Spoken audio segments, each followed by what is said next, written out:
नमस्कार दोस्तों, welcome to my channel. मैं हूं चांद कुबा। दोस्तों, आज हम बात करेंगे बुद्धिज्म से जुड़े हुए कुछ मॉरल एंड एथिकल लेसन्स की, जो कि हमारे यूपीएससी एग्जामिनेशन के लिए ही नहीं बल्कि हमारी लाइफ के लिए भी काफी ज्यादा इंपॉर्टेंट हो जाते हैं। बुद्धिज्म यूपीएससी का एक बहुत ही अहम टॉपिक है। कहीं ना कहीं प्रीलिम्स में या फिर मेंस में एक क्वेश्चन एटलीस्ट हमें हर वर्ष इसमें से देखने को मिलता है। आज हम स्पेसिफिकली एथिक्स के पर्सपेक्टिव से बुद्धिज्म को कवर करेंगे। कुछ 8-10 मॉरल लेसन्स जो हमें यहाँ से सुनने को देखने को मिलते हैं, जो कि एक्चुअल में हमारी लाइफ में भी काफी ज्यादा यूजफुल हैं, वो हम कवर करेंगे। चलिए शुरुआत करते हैं। सबसे पहले बुद्धिज्म के हम 4 नोबल ट्रुथ्स की बात करते हैं। देखिए, 4 नोबल ट्रुथ बुद्धिज्म में, यानी कि 4 सच्चाइयां, 4 सत्य जिनकी बुद्धिज्म में बात की गई है। सबसे पहला क्या है? World is full of sufferings, या फिर life is full of sufferings, दुख। एंड इस सफरिंग्स का कारण क्या है? तो कहा गया जी, सफरिंग्स का या दुखों का कारण जो है वो हमारे डिजायर हैं, हमारी इच्छाएं हैं। कहते हैं जी, ये जो डिजायर्स हैं या जो इच्छाएं हैं, ये हमें इस संसार में फंसा कर रखती हैं, जन्म मरण के बंधन में हमें उलझा कर रखती हैं। So the endless cycle of repeated birth, rebirth, दुख and dying continues because of these desires, these हमारी इच्छाओं के कारण। फिर इसमें कहा गया जी, one can get rid of desires. और रिड ऑफ डिजायर्स कैसे कर सकते हैं? कहते जी, one can get rid of desires and needs, then one can be free and at peace. तो कैसे डिजायर से हम रिड कर सकते हैं, कैसे हम डिजायर से मुक्ति पा सकते हैं? तो उसके लिए इन्होंने 8 फोल्ड नोबल 8 फोल्ड पाथ जो है इन्होंने सुझाया, जिसमें हमें चलने की सलाह दी गई, so that we can get rid of desires. अब ये 8 फोल्ड पाथ है क्या, वो हम यहां पर पॉइंट बाय पॉइंट डिस्कस करेंगे। जनरली हम इन सभी 8 पॉइंट्स को रट्टा मार लेते हैं, हम उनको समझते नहीं हैं। अगर हम बात करें राइट विजन की, राइट विजन में आ क्या जाता है, राइट स्पीच में क्या आ जाता है, क्यों राइट स्पीच होनी चाहिए, राइट एक्शन में क्या आ जाता है, ये चीजें समझने की हैं, जो कि आज हम समझेंगे। सबसे पहला जो 8 फोल्ड पाथ में इन्होंने कहा, that is right view, that is सम्मा दिट्ठी, यानी कि सम्यक दृष्टि, जिसे हिंदी में कह देते हैं, पाली में सम्मा दिट्ठी कहा गया। अब ये क्या है? राइट व्यू होगा क्या? तो इसमें कहा गया कि राइट व्यू या सम्यक दृष्टि क्या होगा? सबसे पहले तो नोबल ट्रुथ को जानना, ये राइट दृष्टि या फिर सम्यक दृष्टि होगा, सम्यक विजन होगा। राइट व्यू क्या होगा कि भाई आप जो नोबल, जो हमने यहाँ पे ट्रुथ्स की बात की, 4 नोबल ट्रुथ्स की बात की, उन्हें समझना, उन्हें देखना, that is the first right view. फिर उसके बाद क्या कहता है जी? कहता है जी, avoid superstitions and cultivate the right understanding. Belief without knowledge is not the right view, but on the understanding of the reality of the world as it is. Right view क्या होगा? जब आप दुनिया को एज इट इज देखते हैं, beliefs के आधार पर नहीं। जब आप दुनिया को देखते हैं एज इट इज, बिलीफ्स के आधार पर जो है, आप वहां पे फैक्चुअली नहीं देख रहे होते हैं। फैक्चुअली जब दुनिया को देखते हैं, तब आपकी राइट विजन डेवलप होती है। राइट इंटेंशन, यानी कि सम्मा संकप्पा। अब ये सम्यक संकल्प की या इंटेंशन की अगर हम बात करें तो वो क्या है? कहता है जी, commitment to ethical and mental self improvement.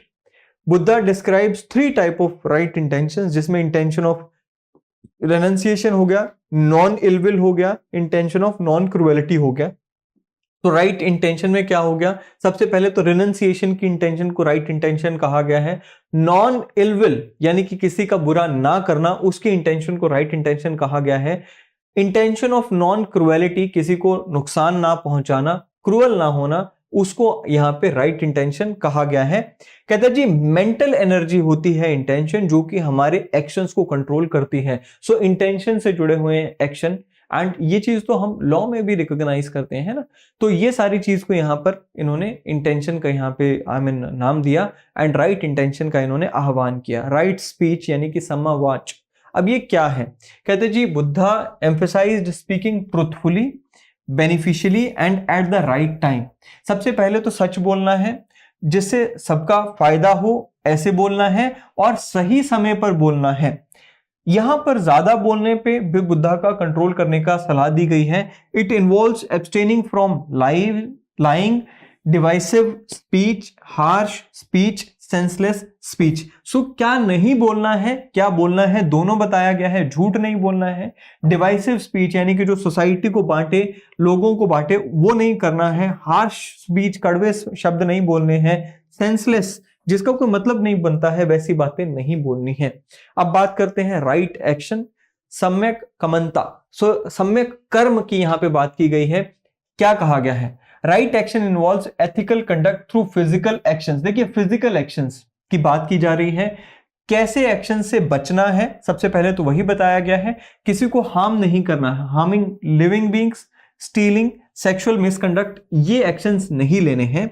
Actions are judged to be right if they do not bring harm to oneself and others. अब एक्शंस का इन्होंने एक फॉर्मूला हमें दे दिया कि ऐसे सभी एक्शंस जिनसे ना तो खुद की हानि हो ना दूसरों की हानि हो, ये एक्शंस राइट एक्शंस हैं। जिससे खुद का फायदा हो रहा है लेकिन दूसरों की हानि हो रही है, या जो खुद का नुकसान हो रहा है दूसरों का फायदा हो रहा है, दोनों ही तरह के एक्शंस को राइट एक्शन नहीं माना जाएगा। सो ये एक सिंपल फॉर्मूला इन्होंने दिया। फिर राइट लाइवलीहुड यानी कि सम्यक आजीविका, जिसे आजीवा कहा गया है। अब कहते हैं जी this aspect of the path advises against occupation that harm other beings. So again वही चीज आ गई कि दूसरों की हानि करके आप अपनी आजीविका नहीं कमा सकते हैं। Right livelihood means earning one's living in a righteous way, that wealth should be gained legally and peacefully. So righteous way, दूसरों का भला करते हुए आप अपनी हानि अपना कमाई करें, एंड राइचुअस तरीके से अपने धर्म का पालन करते हुए आप सही रास्ते पर चलें, लीगली एंड पीसफुली आप कमाई करें, उसी को आपने राइट लाइवलीहुड का दर्जा दिया है। राइट एफर्ट यानी कि सम्यक व्यायाम। अब क्या है? कहता है जी right effort is making an active commitment to promote wholesome quality and prevent unwholesome qualities. So आपको होलसम क्वालिटीज, सही क्वालिटीज को प्रिवेंट करना है, एफर्ट करना है। देखिए कोई भी आदत होती है, कोई भी आप आदत अपनाना चाहते हैं या छोड़ना चाहते हैं, उसके लिए एफर्ट लगता है।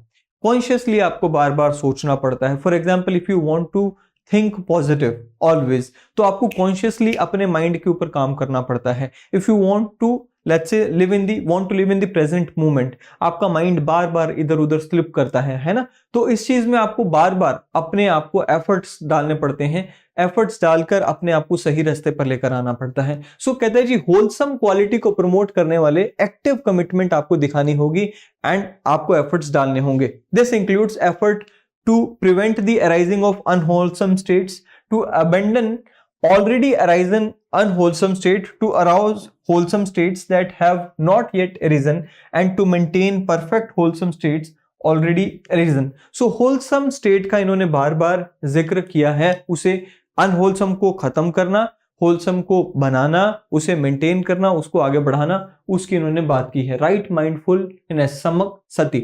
सो अब माइंडफुलनेस का मतलब क्या होता है? कहता है being practice of being aware and mindful in activities and thoughts, कि भाई जो आप कर रहे हो आप वो होश में रहकर करें। आपने ओशो को भी सुना होगा, ओशो ने भी यहां से लेसन ड्रॉ करके हमें बार बार समझाया है कि देखिए आप जो भी कर रहे हैं, खा रहे हैं तो उसमें ध्यान से खाएं, अवेयर होकर खाएं क्या खा रहे हैं। आप पढ़ रहे हैं तो अवेयर होकर पढ़ें।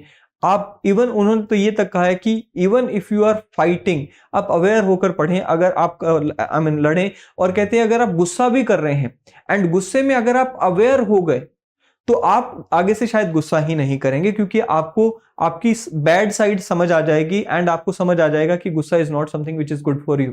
सो ये यहां पर इन्होंने कहा है। सो ये क्या कहा गया है? It involves attentiveness of the two the body, feelings, mind and phenomena. So basically aware होने की बार बार यहां पर बात की गई है। The essence of right mindfulness is to be aware of what is happening in the present moment, to what one is doing and to the space one is moving through. So ये यहाँ पे बात की गई है। Right concentration, सम्यक समाधि। देखिए this is the final step of Noble Eightfold Path and it involves development of concentration through meditation. अब concentration through meditation की यहाँ पे बात की गई है। यहाँ पे कहा गया है कि यहाँ पर झन्ना आएगा, that is झन्ना practice। अब झन्ना प्रैक्टिस का मतलब क्या है? It is a state of deep concentration. So आपको कहा गया है कि when you want you must practice deep concentration again and again.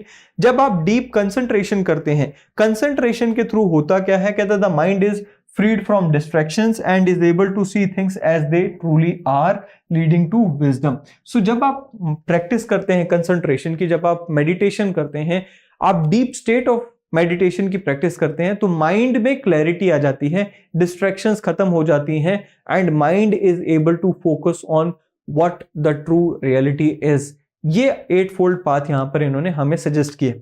आखिरी में हमें जो असेंस मिलता है 8 फोल्ड पाथ का, that असेंस lies in the middle path, that is मध्यम मार्ग। की एक्सट्रीम्स में नहीं जाना है, मध्यम मार्ग पे चलना है, and that is the final and ultimate message of Buddha and Buddhism. So ये 8 fold path plus the ultimate message of middle path, that is मध्यम मार्ग, ये हमें लेसन सीखने को मिलते हैं बुद्धिज्म से। आई होप कि ये वीडियो आपको पसंद आए। वीडियो पसंद आए तो इसे शेयर करना, लाइक करना ना भूलें, चैनल को सब्सक्राइब करना ना भूलें। अगले सेशन में मिलेंगे। Till then thank you, have a great day.